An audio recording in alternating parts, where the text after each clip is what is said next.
அனைவருக்கும் அன்பான வணக்கம். எல்லாரும் எப்படி இருக்கீங்க? நல்லா இருக்கீங்களா? இன்னைக்கு நம்ம ரோஸ் கிளே பவுடர் வச்சு கோல்ட் ப்ராசஸ் மெத்தட்ல எப்படி சோப் செய்யறதுன்னு தான் பார்க்க போறோம். இன்னைக்கு நம்ம ஒரு 4 டிஃபரெண்ட் டைப்ஸ் ஆஃப் ஆயில்ஸ் பயன்படுத்தி தான் சோப் செய்ய போறோம். அதுக்காக ஃபர்ஸ்ட் லை சொல்யூஷன் ப்ரிப்பேர் பண்ணிக்கிறோம். லை சொல்யூஷன்னா ஆரோ வாட்டர், காஸ்டிக் சோடா கலந்தது தான் லை சொல்யூஷன். அதுக்காக ஆரோ வாட்டர் நீங்க 37.5 கிராம்ஸ் மெஷர் பண்ணி எடுத்துக்கோங்க. நீங்க மழை நீரும் டிஎம் வாட்டரும் கூட பயன்படுத்திக்கலாம். மழை நீர் பயன்படுத்துறீங்கன்னா ஃபில்டர் பண்ணி பயன்படுத்திக்கங்க. 37 கிராம்ஸ் ஆரோ வாட்டர் மெஷர் பண்ணி எடுத்தாச்சு. அடுத்ததாக காஸ்டிக் சோடா மெஷர் பண்ணுறதுக்கு முன்னாடி கண்டிப்பாக கைக்கு க்ளவுஸ், முகத்துக்கு மாஸ்க்கு, ப்ரொடெக்டிவ் ஐ கிளாஸஸ் போட்டுக்கோங்க. போட்டுட்டு அதுக்கப்புறம் பயன்படுத்துங்க. குழந்தைங்க யாராவது பக்கத்தில் இருந்தாங்கன்னா தயவு செஞ்சு காஸ்டிக் சோடா பக்கத்தில் விட்டுறாதீங்க. ஏன்னா இதுக்கு ஆல்கலைனிட்டி அதிகமாக இருக்கிறனால கையில் பட்டுச்சுன்னா ஸ்கின்ல இரிட்டேஷன் வரும். அதுக்காகத்தான் க்ளவுஸ் போட்டுக்க சொல்றது. அதனால தான் குழந்தைங்களையும் பக்கத்தில் விட வேணாம்னு சொல்கிறோம். 15 கிராம்ஸ் நீங்கள் மெஷர் பண்ணி எடுத்துட்டு அந்த காஸ்டிக் சோடாவை நம்ம ஆல்ரெடி மெஷர் பண்ணி வச்சிருந்த ஆரோ வாட்டரில் டிசால்வ் பண்ணிடுங்க. கம்ப்ளீட்டாக நீங்கள் டிசால்வ் பண்ணி ஒரு கிளியர் சொல்யூஷன் கிடைக்கணும். அந்த அளவுக்கு நீங்கள் டிசால்வ் பண்ணிடணும். டிசால்வ் பண்ணதுக்கப்புறம் ரூம் டெம்பரேச்சர் வர வரைக்கும் நீங்கள் இந்த லை சொல்யூஷனை அப்படியே விட்டுருங்க. இதே ஹீட்டோட நீங்கள் சோப்பில் ஆட் பண்ணி சோப் பண்ணிங்கன்னா உங்களுக்கு ஃபுல்லாக சப்பானிஃபிகேஷன் நடக்காது. சப்பானிஃபிகேஷன் கரெக்டாக நடக்கலைன்னா உங்களோட சோப் சரியாக வராது. சோடா லேயர் வந்து அதிகமாக ஃபார்ம் ஆக ஆரம்பிச்சிடும். அதே மாதிரி உங்களுக்கு சோப்பில் பபிள்ஸும் இருக்கும். அதனால் ரூம் டெம்பரேச்சர் வந்தக்கப்புறம் நீங்கள் இந்த சொல்யூஷனை பயன்படுத்தி நீங்கள் சோப் செஞ்சுக்கலாம். இப்போ நீங்கள் பார்த்தீங்கனாலே தெரியும், நான் நல்லா டிசால்வ் பண்ணிட்டேன். இந்த மாதிரி உங்களுக்கு கிளியர் சொல்யூஷனாக இருக்கணும். இந்த மாதிரி கிளியர் சொல்யூஷன் ஆனதுக்கப்புறம் நீங்கள் ரூம் டெம்பரேச்சர் வர வரைக்கும் வெயிட் பண்ணிவிட்டு அதுக்கப்புறம் நீங்கள் சோப் மேக்கிங் ஸ்டார்ட் பண்ணிக்கலாம். அடுத்ததாக என்னென்ன ஆயில்ஸ் நம்ம மெஷர் பண்ண போகிறோங்கிறத பார்ப்போம்.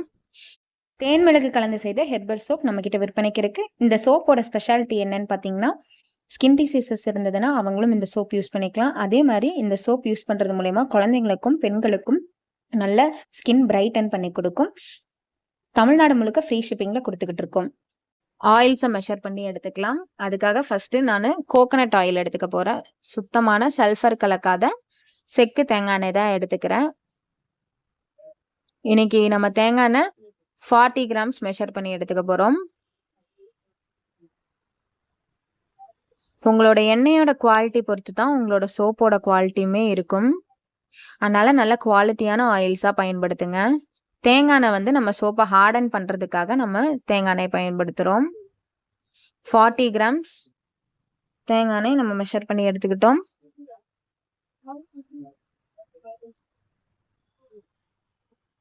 தேங்காய் எண்ணெய் மட்டும் வைத்தே நீங்கள் வந்து சோப் செய்யலாம். பட் ஆனால் அந்த சோப் வந்து எல்லாராலையுமே பயன்படுத்த முடியாது. ஏன்னா தேங்காய் எண்ணெய் மட்டும் பயன்படுத்தி நீங்கள் சோப் செஞ்சீங்கன்னா ஸ்கின்னை ரொம்ப ட்ரை பண்ணிடும்.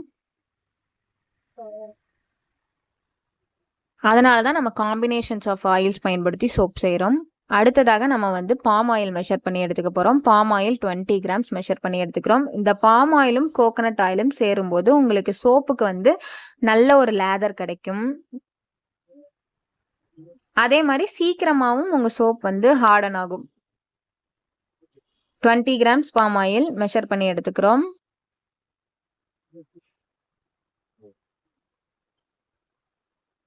அடுத்ததாக கேஸ்டர் ஆயில் வந்து 10 கிராம்ஸ் மெஷர் பண்ணி எடுத்துக்கிறோம். எதுக்காக கேஸ்டர் ஆயில் பயன்படுத்துகிறோம்னா மாய்ஸ்சரைசிங் ப்ராப்பர்ட்டிக்காக. உங்களுக்கு விளக்கெண்ணெய் வந்து ஒரு நல்ல மாய்ஸ்சரைசிங்காக ஆட் பண்ணும். ஸோ இந்த சோப் யூஸ் பண்ணும்போது நமக்கு ரொம்ப ட்ரையாலாம் ஃபீல் ஆகாது. அடுத்ததாக நம்ம இன்னைக்கு ஆலிவ் ஆயில் எடுத்திருக்கோம். ஆலிவ் ஆயில் எவ்வளோனா 30 கிராம்ஸ் மெஷர் பண்ணிக்க போகிறோம். இது வந்து உங்கள் சோப்புக்கு வந்து ஒரு ஃபர்ம்னஸ் கொடுக்கறதுக்காக ஆலிவ் ஆயில் பயன்படுத்துகிறோம் சோப்பில். இப்போ இந்த ஆயில்ஸ் எல்லாத்தையும் ஒரு நல்ல மிக்ஸ் கொடுத்துக்கோங்க. இப்போ நம்ம ரோஸ் கிளே பவுடர் வந்து 5 கிராம்ஸ் மெஷர் பண்ணி எடுத்திருக்கோம். நீங்கள் 5 கிராம்ஸ் அளவு போட்டுக்கலாம். ஏன்னா இது உங்களுக்கு வந்து ரொம்ப ஃபைன் பவுடராக தான் இருக்கும். அதனால நீங்கள் 5 கிராம்ஸ் போட்டுக்கலாம். நான் இன்னைக்கு சொன்ன மெஷர்மெண்ட்டுக்கு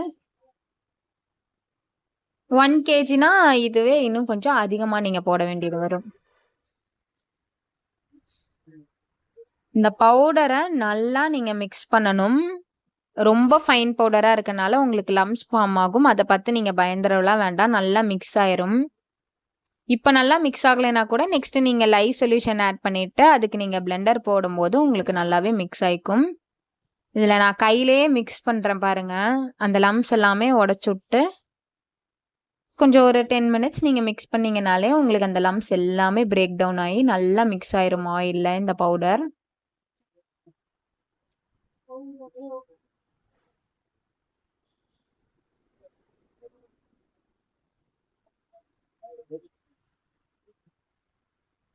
பார்த்தீங்கனாலே தெரியும். நல்லா லம்ஸ் எல்லாம் நான் பிரேக் டவுன் பண்ணி விட்டு நல்லா மிக்ஸ் பண்ணி விட்டுட்டேன் பாருங்க.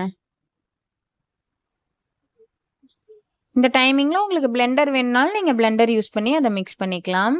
பட் ஆனால் பவுடர் ஆட் பண்ணோன்னா கொஞ்சம் கையில் மிக்ஸ் பண்ணிவிட்டு அதுக்கப்புறம் நீங்கள் பிளெண்டர் ஆட் வச்சு மிக்ஸ் பண்ணிக்கோங்க.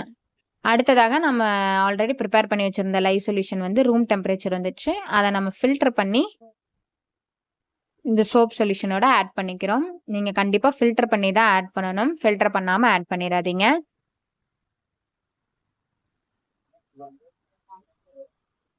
ஃபில்டர் பண்ணி ஆட் பண்ணிட்டோம். இப்போ இதை நல்லா ஒரு மிக்ஸ் கொடுத்துருங்க.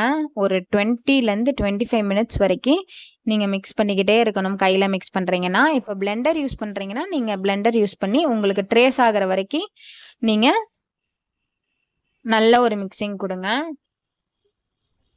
இப்போ தான் எனக்கு கொஞ்சம் கொஞ்சமாக ஆயில்ஸ் கூட சேர்ந்து சப்பானிஃபிகேஷன் ப்ராசஸ் நடக்குது. நீங்கள் பார்த்தீங்கனாலே தெரியும், ஆயில்ஸ்லாம் கொஞ்சம் கொஞ்சம் இதாக இருக்கும்.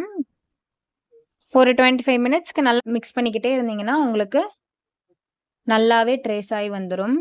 இப்போ இந்த ரோஸ் கிளே பவுடர்னால என்னென்ன பெனிஃபிட்ஸ் அப்படின்னு பார்த்தீங்கன்னா, உங்கள் ஸ்கின்னை வந்து நல்லா எக்ஸ்ஃபோலியேட் பண்ணி கொடுக்கும். எக்ஸ்ஃபோலியேட் பண்ணும்போது டெட் ஸ்கின்ஸ் எல்லாமே உங்களுக்கு நல்லாவே ரிமூவ் ஆயிரும். ஸ்கின்ஸ் எல்லாம் ரிமூவ் ஆயிடுச்சுனாலே உங்களுக்கு வந்து புது செல்ஸ் வந்து ரீஜெனரேட் ஆக ஆரம்பிச்சிடும். ஸோ நம்ம ஸ்கின் வந்து நல்லா உங்களுக்கு பிரைட்டன் ஆகும்.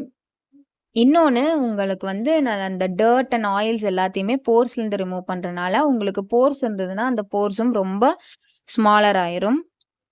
ப்ளஸ் உங்களுக்கு வந்து இந்த ரோஸ் கிளே பவுடர் நம்ம பயன்படுத்திட்டே வரும்போது நம்மளோட ஸ்கின்னோட டோனும் உங்களுக்கு நல்லாவே இம்ப்ரூவ் ஆகும். சீபம் ப்ரொடக்ஷன் ஆயில்ஸ் எல்லாத்தையுமே நல்லா பேலன்ஸ் பண்ணும். ப்ளஸ் நம்ம ஃபேஸில் வந்து நல்லா பிளட் சர்க்குலேஷனை இன்க்ரீஸ் பண்ணிவிடும். உங்களுக்கு நல்லா இந்த மாதிரி மிக்ஸ் பண்ணிக்கிட்டே இருங்க. பார்த்தீங்கன்னா எனக்கு நல்லாவே ட்ரேசிங் ஆயிடுச்சு. இப்போ நான் இதை அப்படியே எடுத்து மோல்டில் போர் பண்ணிடுவேன்.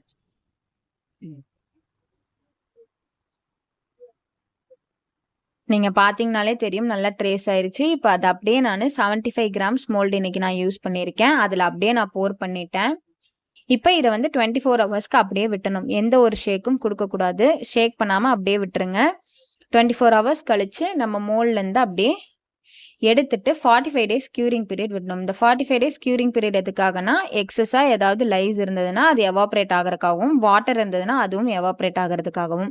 இந்த 45 டேஸ் க்யூரிங் பீரியட் நீங்கள் விடும்போது உங்களுக்கு இந்த லை எல்லாமே நியூட்ரலைஸ் ஆகிருக்கும். நியூட்ரலைஸ் ஆனதுக்கப்புறம் நீங்கள் பிஹெச் டெஸ்ட் பண்ணிவிட்டு பேட்ச் டெஸ்ட் பண்ணிவிட்டு நீங்கள் உங்கள் கஸ்டமர்ஸ்க்கு பேக் பண்ணி உங்கள் சோப்பை நீங்கள் கொடுத்துக்கலாம்.